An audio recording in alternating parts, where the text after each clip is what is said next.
Hello and welcome to Story Time. Our book today is Facing Fear.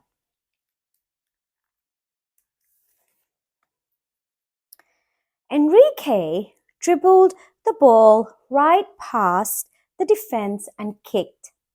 Slam into the goal. Way to go! Sam slapped his back. Roger knuckled his head. The whole team cheered. We won! We couldn't have done it without you, Sam said. We're going to the tournament. Coach passed out permission slips. Don't they look happy that they've just won their football game?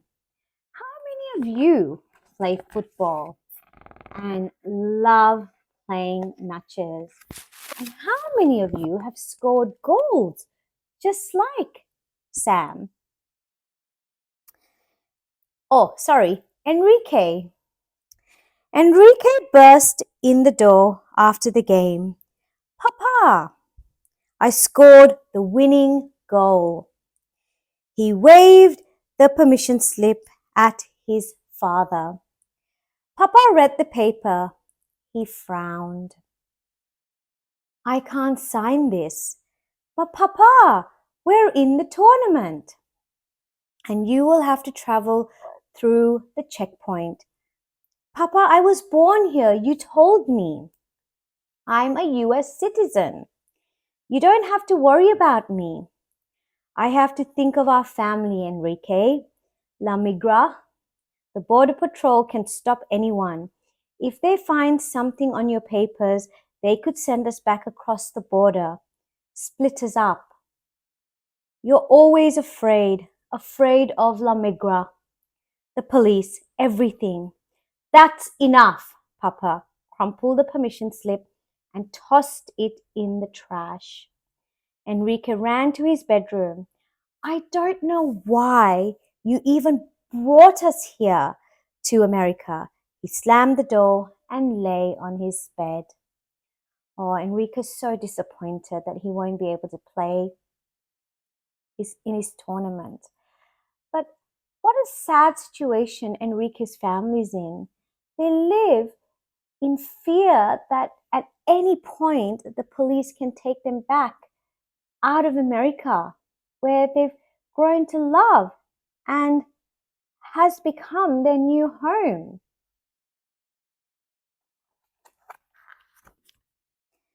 Enrique held back tears when he faced his friends the next day. I can't go to the tournament, he said. Why not? Sam asked. What do you mean you can't go? Roger frowned. Because of all the checkpoints, Coach asked.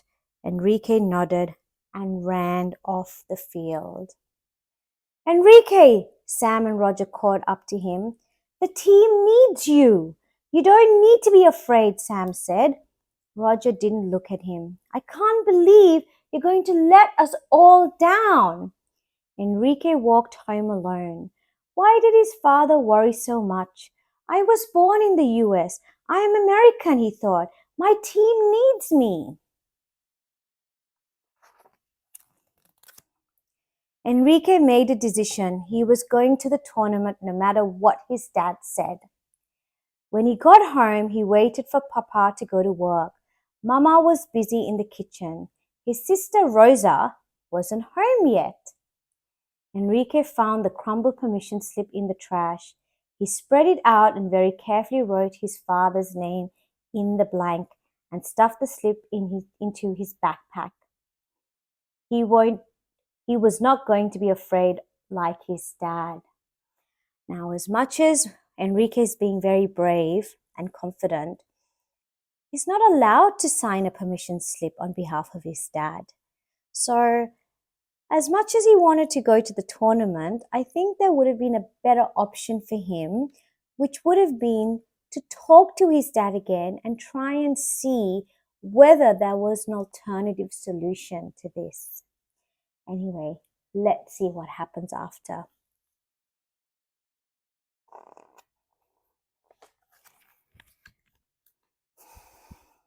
The next day, Enrique worried about the permission slip as he walked to school, but Papa would see. Everything would be okay. He would be proud when they won the tournament. Enrique saw Roger and Sam kicking a ball around the playground. Now he could tell them he was going to the tournament. Just as he was about to head over to them, someone grabbed his hand, his arm. It was Rosa. Rosa is Enrique's sister.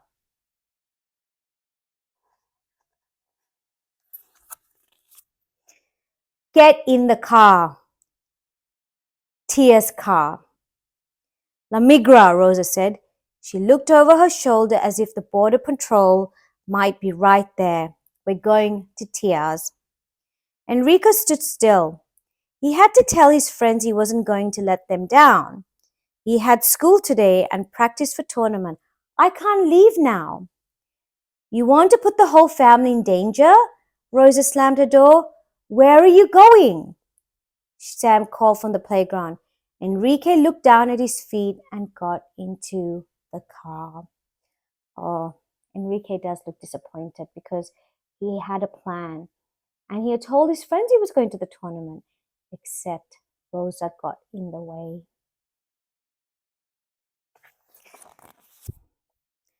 At Tia's house, the adults sat around the kitchen table.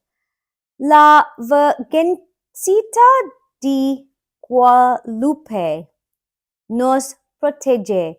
I hope I've said that correctly. Tia looked up at the painting of the Virgin Mary. This roundup could be just a rumor. Maybe there's no need to fear. We'll spend the night away, Papa said. We can't take that chance. Thomas was stopped for a broken taillight with no documents. Look what happened. It's so sad that Enrique and his family live in such fear that at any moment the police can take them back to where they came from. Enrique slept with his cousins on the floor. He thought about Maria, whose father Thomas had been sent back to Mexico. He thought about the permission slip still in his backpack. Papa did not go to work that night. Enrique found him in the living room with Mama and Rosa. Tell me the story of how we came here, Enrique said. So maybe Enrique was still a baby where he couldn't remember how he came. And they've come from Mexico in hope of a better life. And they would like to stay in America, but they live in fear that at any point they can be sent back to Mexico. Rosa sighed. Tell him the whole story for once. He's 10 years old. He should know. Papa cleared his throat. Mama and I came north because we love you and Rosa. We wanted a life where we would be safe with enough food, no guns, shooting. Enrique knew this part by heart, the best part about how much his parents loved him and his sister. I'm not a fairy tale, Rosa said. I was little then, but I remember. Now, it's really sad that some families and children have to live in such fear where they have no food. People are constantly being shot at. Some die. And most of all, they get injured. And Enrique's parents took them to America for a better, safer life. A life that most of us take for granted. Abuelita, tu tío, all our family helped us. Papa continued. We owe them so much money for the coyote. The man they paid to guide us. The coyote drove us in a van. He knew the best place to cross, but something happened. I wonder what happened to them. I really would like to find out. Let's keep reading.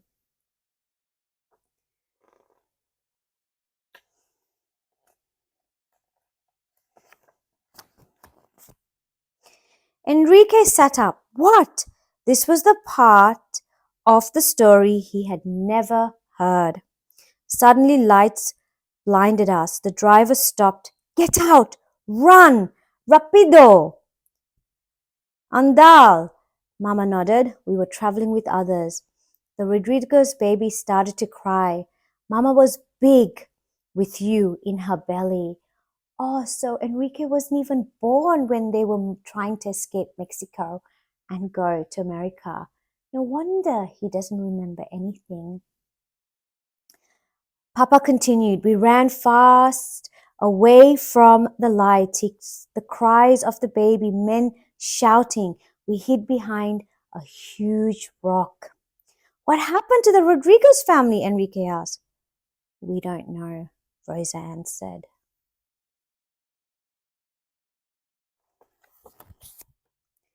Mama had tears in her eyes. The crying baby saved us, took La Migra off our tail. We walked for 2 nights with only a little water, Papa added. Enrique knew the rest. You found the fence where the coyote cut a hole. You climbed through and you were in the US, so happy. You cried. Isn't that sad, the way that they had to escape? They had to walk for 2 whole nights with no food, just a little water. And the way they crossed the border was through a little hole in the fence. Later that night, Enrique crept out of his sleeping bag, tore up the permission slip, and threw it in the trash. For once, Enrique understood the fear that his parents lived with every day, that they would be sent back to Mexico. He skipped practice that week and sat alone at lunch. He was letting his team down and they would never understand. On Thursday, a bunch of the guys came over to his table. He wanted to hide. Enrique, Sam said, you have to come to the tournament. You're a citizen. You don't have to worry about the checkpoint. It's just your dad, Roger said. He's scared.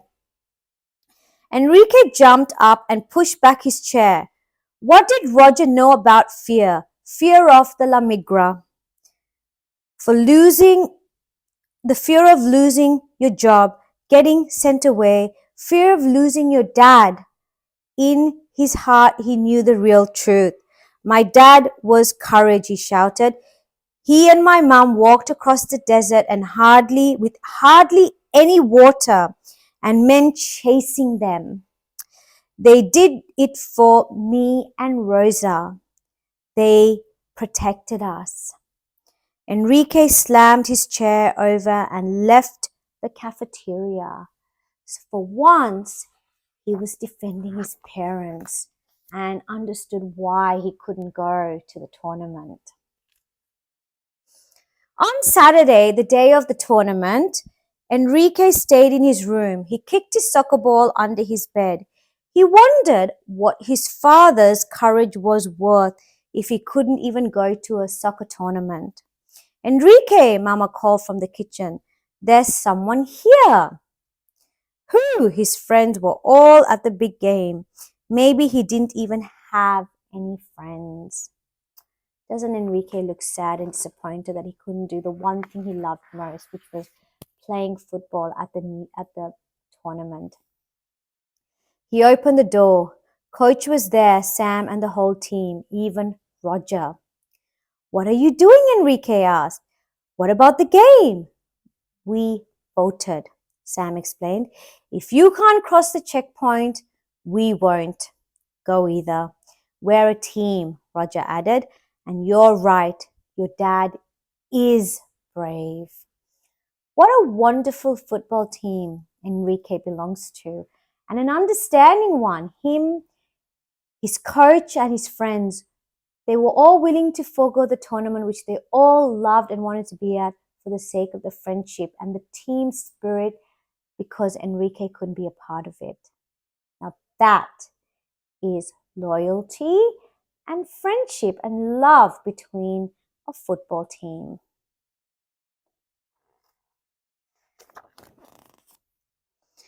Papa looked at Enrique. Dos amigo, tianan vola, Enrique. You asked why we came here to this country. This is why we came to the US. Papa put his arm around Enrique. There's a father-son game in the park tomorrow, Coach said. We'll be there, Papa said. Our family will be there. And that is the end of our story today. What a wonderful story about the way some people have to flee countries because of war and crime and poverty, and the lengths that families, including little children, have to go through to get to a better country and a better life. We take that for granted because we are blessed with such a beautiful life we have. But we must always remember there are children and families that don't have our life, and they live in constant fear. So the lesson we take from this book is that we need to learn to be compassionate and kind and understanding and show gratitude that we are blessed and we have a great life. But there are so many that don't have that.